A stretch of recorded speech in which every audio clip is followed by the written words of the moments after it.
Hi kids, Christine here with a little fun project, a little revisit to an old favorite. And this is honestly the fourth time I've tried to do this video, and for a variety of reasons, from the card filled up, the microphone died, all sorts of things, I'm doing it again. But this way I think I've mastered it and I can show it to you. So of many things I've made, I've had a couple of projects which people have asked several times, could I make them bigger? And the Pocket Companion notebooks are one of them. I mean, they're very popular at this size, but several people have asked, can you make them bigger? And the answer is, I can. So always feel like you can ask. And that's what I've done here with these. Now I put them in this beautiful box, for which there's also a video, or will be shortly. It's filmed, I still have to edit it. And I wanted a place to keep some of these journals. So here's a large one, and this one was made just as a folder, just to show you, oh look, it could be just a folder. And then here's one made with the kit papers, and here it has a pocket.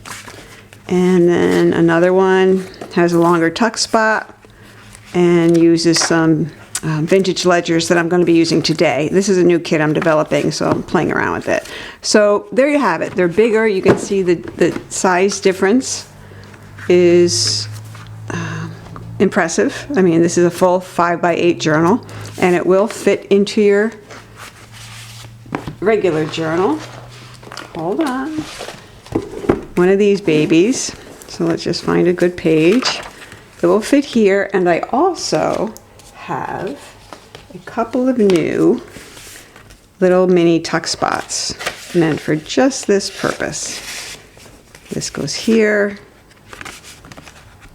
Go in. There you go. And that would go in there. And now it stays in your journal. You don't even have to take it out to write. And then you can remove it and use this to tuck something else, or remove it completely. I also have this new kit for these mini tuck spots that have very utilitarian rulers on them, built right in.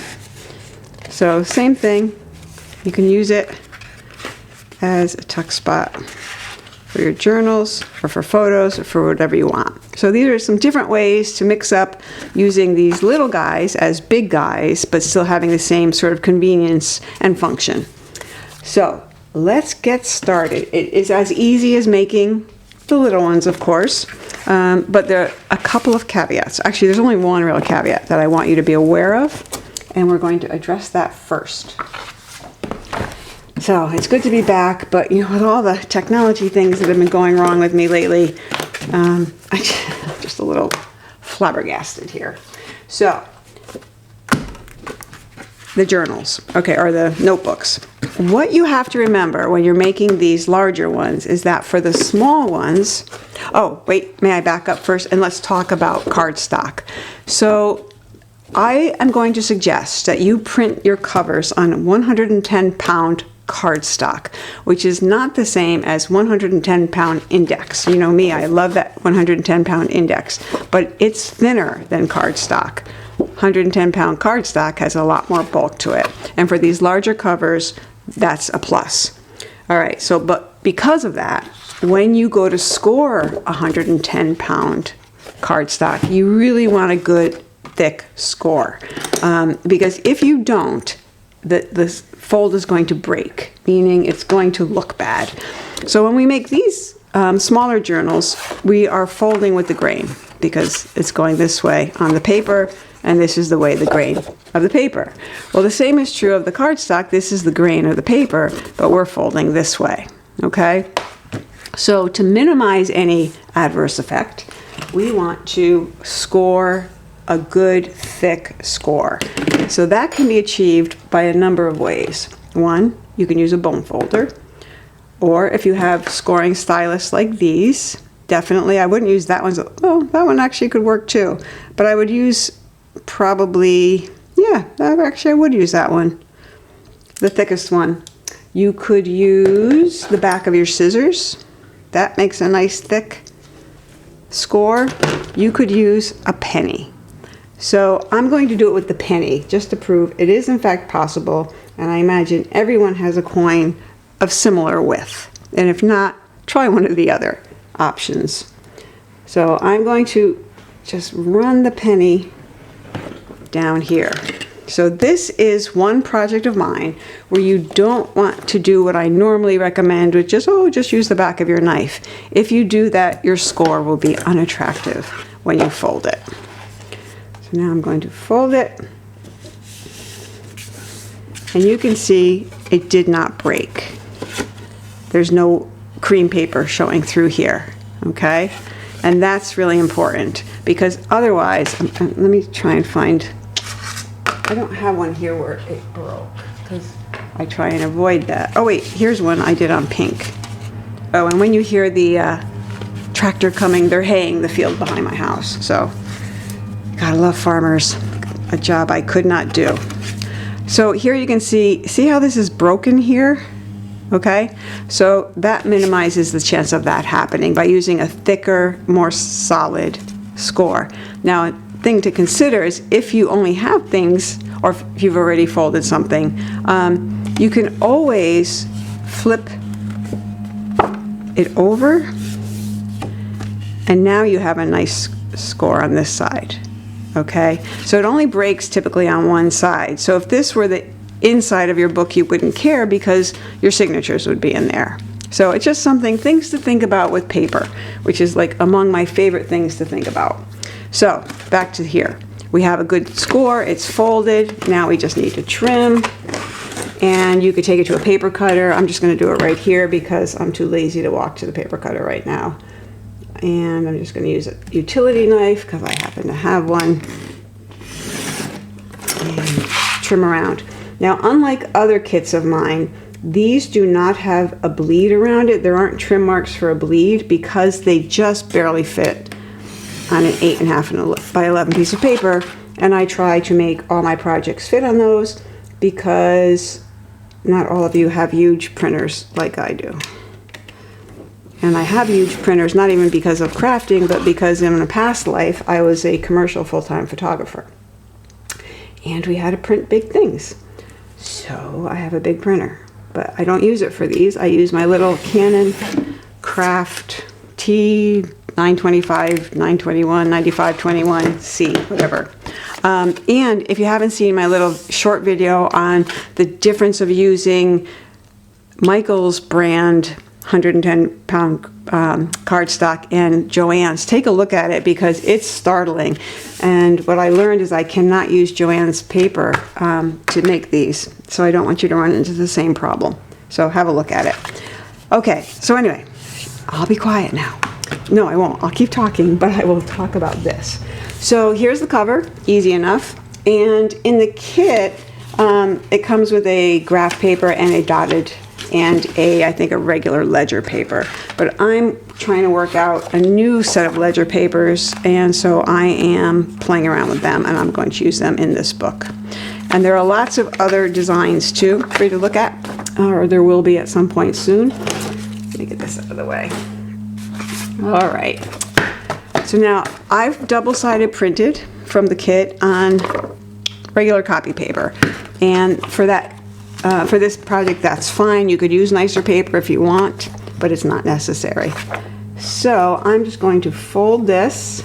I don't normally fold a whole signature at one time, but since there's only 5 sheets that I'm using, you could use up to 7, definitely. I mean, you could use a lot more, but it's probably not necessary, depending on the size book you're making. So now this is going to go in here, like so. And you can see we need to cut down to size, which is a 5 by 8. So I need to cut this down to 8 inches. And that, for the fun of it, I am going to do on the paper cutter because it's just simpler. So hold on. Okay, so now I've trimmed my paper. This we're going to trim at the end, when we're all done. So here's the point at which you could decide if you want to put in some pockets. I mean, you might want to do that. You might want the longer pocket, the tuck spot. Go ahead, and if you want to add those, it's just a simple, glue along here and here and stick in your pocket. But I'm not going to do that today. So we've got these. They're ready to go in. Everything lines up, it's all beautiful. And this project is so easy, I'm not even taking out my big honking dictionary punch cradle that I use because it's not necessary. I am going to simply line up my signature with the cover and clip it in, just so it's there. Then I'm going to grab my awl and kind of just eyeball the middle and push it through. I'm not doing anything fancy here. There you go. And then about a ½ inch down from the top, more or less, same thing. Just push it through. And at the bottom.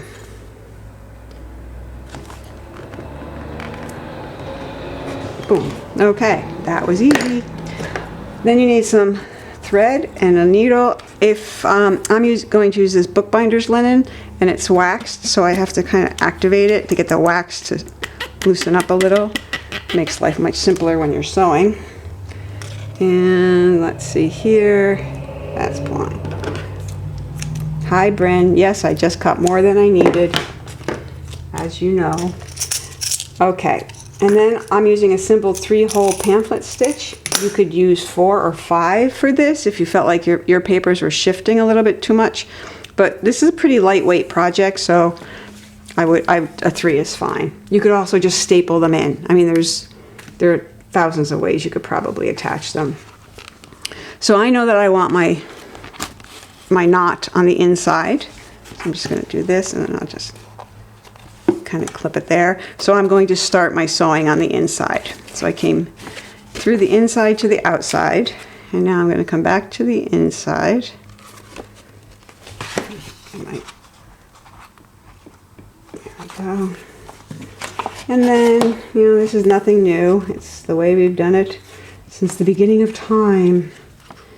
Well, okay, maybe not that long, but then we come down to the bottom. And then we're going to go back up through the middle. And when we do, we just want to make sure that we don't either clip this piece or the one in the center, but we do want it to come on the other side of this vertical thread. All right, so there we are. Life is good and easy. And we're just going to give it a little tug. And the wax linen stays really close together, which is nice. So if you want to use upholstery thread or some other kind of string, what I would say is use it doubled up.